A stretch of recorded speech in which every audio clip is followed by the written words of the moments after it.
নমস্কার বন্ধুরা, আজকে আমরা ডিম আর মোচা দিয়ে অত্যন্ত লোভনীয় স্বাদের একটা রেসিপি করব, যেটা আপনারা একবার খেলে এর স্বাদ কোনোদিনও ভুলতে পারবেন না, এতটাই টেস্টি হয়। তাহলে চলুন দেখে নিই আজকের রেসিপি। সবার প্রথমে নিয়েছি একটা মোচা। এখন মোচার খোলটাকে ছাড়িয়ে নেব। এভাবে ধরলেই কিন্তু খুলে আসে। এই যে উঠিয়ে নিলাম। আর যেহেতু আমি মোচাটা বড় নিয়েছি, সবটুকু লাগবে না, এখান থেকে যতটুকু লাগবে আমি নিয়ে নেব। আমি প্রথমে একটু দেখিয়ে দিচ্ছি কিভাবে মোচাটাকে ছাড়াতে হয়।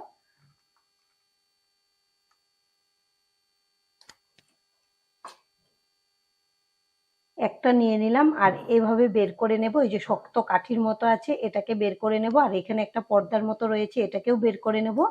এই দুইটা থাকলে কিন্তু একদম ভালো হবে না, মোচাটা খেতেই পারবেন না। আর অনেক সময় মোচা কিন্তু তেতো হয়, সেজন্য যখনই বাজার থেকে মোচা আনবেন একটু জিহ্বায় লাগিয়ে, এই যে এই অংশটা জিহ্বায় লাগিয়ে চেক করে নেবেন। তেতো হলে কিন্তু মুখে দিলেই বুঝতে পারবেন। আর এভাবে আমি মোচাটাকে বেছে নেব।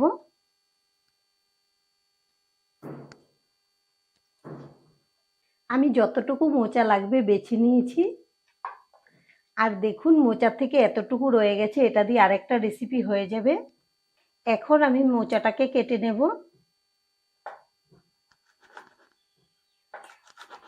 এরকম ঝিরিঝিরি করে কেটে নিচ্ছি। আর আপনাদের যতটুকু লাগবে মোচার পরিমাণটা নিয়ে নেবেন।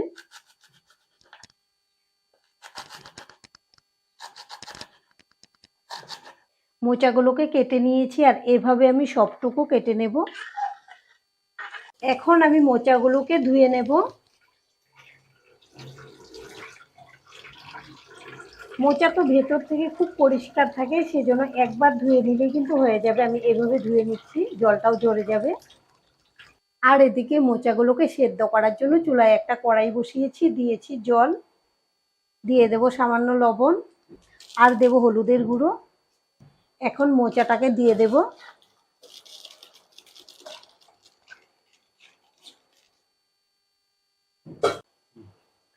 এখন একটু নেড়ে দেব আর ঢেকে সেদ্ধ করে নেব। খুব বেশি সময় লাগবে না, 2 মিনিটের মতো ভাপিয়ে নিলেই হবে। 2 মিনিট পর ঢাকনাটা খুলে নেব। এবার জলটা ঝরিয়ে ঠান্ডা করে নেব মোচাগুলোকে।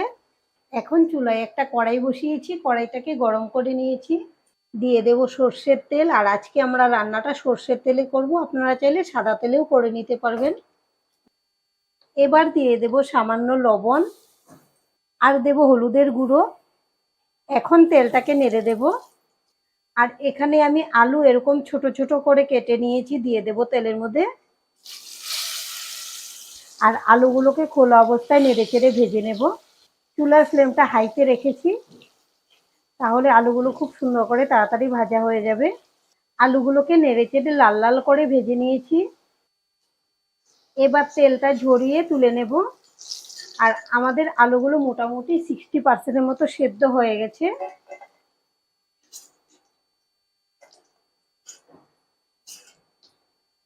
এই তেলেই দিয়ে দেব ফোড়ন। নিয়েছি 2টা তেজপাতা, 2টা শুকনো লঙ্কা, 2টা এলাচ, দারচিনি, লবঙ্গ আর গোটা জিরে, সবকিছু একসঙ্গে দিয়ে দেব। এখন ফোড়নটাকে নেড়ে চেড়ে ভেজে নেব।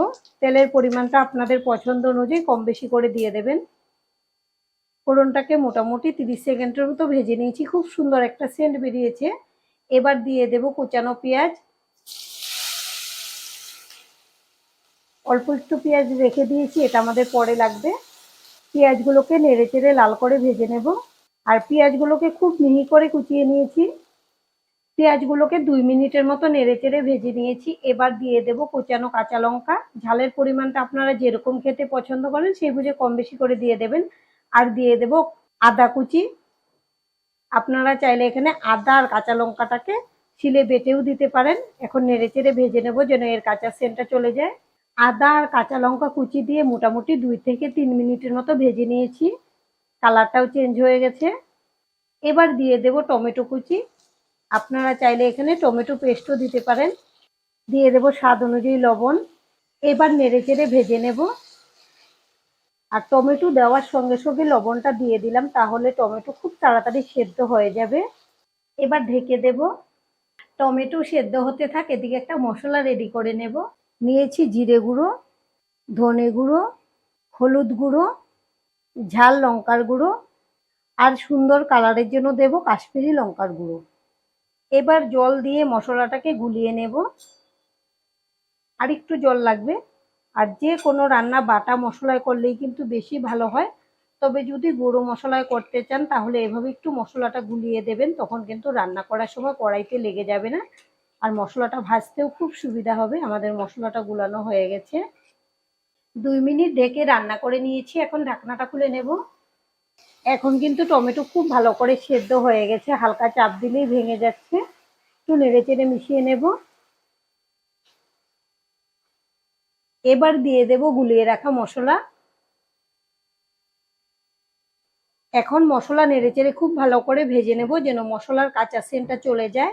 আর যে কোনো রান্নাতে মশলাটা যদি ভালো করে কষানো হয় তখন কিন্তু রান্নার টেস্টটাও বেড়ে যায়, আর মশলা ভালো করে কষানো না হলে কিন্তু ভালো হয় না রান্নাটা কখনোই। এখন আমি এভাবে নেড়েচেড়ে কষিয়ে নেব। মশলা দিয়ে মোটামুটি 5-6 মিনিট খুব ভালো করে কষিয়ে নিয়েছি, তেলটাও কিন্তু খুব সুন্দর করে ছেড়ে দিয়েছে। এবার দিয়ে দেব মোচা।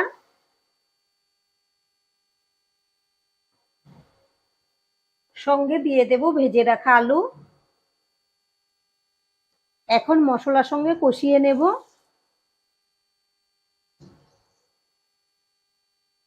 আর আমাদের আজকের এই রেসিপিটা দেখে যদি আপনাদের ভালো লাগে একটা লাইক অবশ্যই দিয়ে দেবেন। আপনাদের একটা লাইক আমাদেরকে অনেক উৎসাহ দেয় নতুন নতুন ভিডিও বানাতে। আর আমাদের চ্যানেলটিকে সাবস্ক্রাইব করে নেওয়ার জন্য অনুরোধ রইল। মশলার সঙ্গে নেড়েচেড়ে ভেজে নিয়েছি, এখন ঢেকে দেব। এবার একটা বাটিতে নিয়ে নেব কোচানো পেঁয়াজ আর কাঁচা লঙ্কা কুচি, দিয়ে দেব লবণ আর দেব হলুদের গুঁড়ো। এখন মেখে নেব।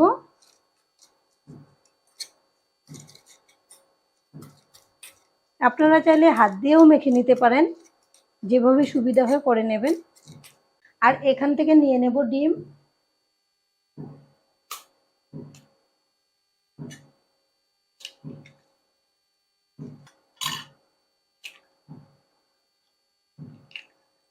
আমি 3টা ডিম নিয়ে নিলাম। এবার ডিমগুলোকে ফেটিয়ে নেব। আর আপনারা যদি মোচার পরিমাণটা বেশি নেন সেক্ষেত্রে ডিমের পরিমাণটাও বাড়িয়ে দেবেন। আমি ডিমটাকে খুব ভালো করে ফেটিয়ে নিয়েছি। মোটামুটি 5 মিনিট ঢেকে রান্না করে নিয়েছি, এখন ঢাকনাটা খুলে নেব। মোচার মধ্যে যে জলটা ছিল এটা কিন্তু ছেড়ে দিয়েছে, আর আমাদের মোচাও খুব ভালো করে সেদ্ধ হয়ে গেছে। আর দেখুন আগের থেকে কিন্তু অনেকটা মিলিয়ে গেছে। একটু নেড়েচেড়ে মিশিয়ে নিয়েছি, আর এখানে দিয়ে দেব কয়েক দানা চিনি। এই রান্নাতে কয়েক দানা চিনি পড়লে কিন্তু টেস্টটা খুব ভালো আসে, তবে আপনারা রান্নাতে যদি চিনি পছন্দ না করেন এটা বাদ দিয়েও করে নিতে পারবেন। এবার দিয়ে দেব সামান্য জল। জলটা এখানে খুব বেশি দেব না, এটা একটু মাখা মাখাই থাকবে। নেড়ে মিশিয়ে নেব। নেড়েচেড়ে খুব ভালো করে মিশিয়ে নিয়েছি। এখন চুলার ফ্লেমটা মিডিয়ামে রেখে জাল করে নেব। জল দিয়ে মোটামুটি 2 মিনিটের মতো রান্না করে নিয়েছি, ভালো করে বলকও চলে এসছে। এখন এটা নামিয়ে সাইডে রেখে দেব ঢেকে। আর এদিকে চুলায় একটা প্যান বসিয়ে দিলাম।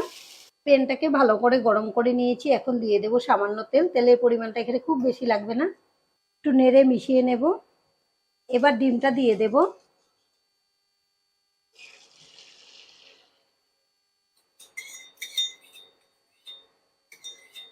30 সেকেন্ড পর এখন নেড়ে দেব, আর এটাকে ঝুরি ভাজা করে নেব।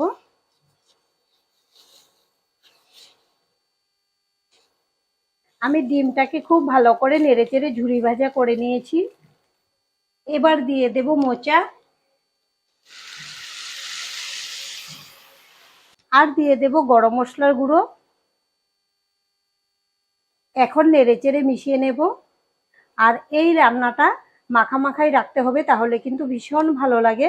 আর ভাত হোক বা রুটি দুটার সঙ্গেই কিন্তু দারুণ জমে যাবে। বাচ্চা থেকে বড় সকলেই ভীষণ পছন্দ করবে।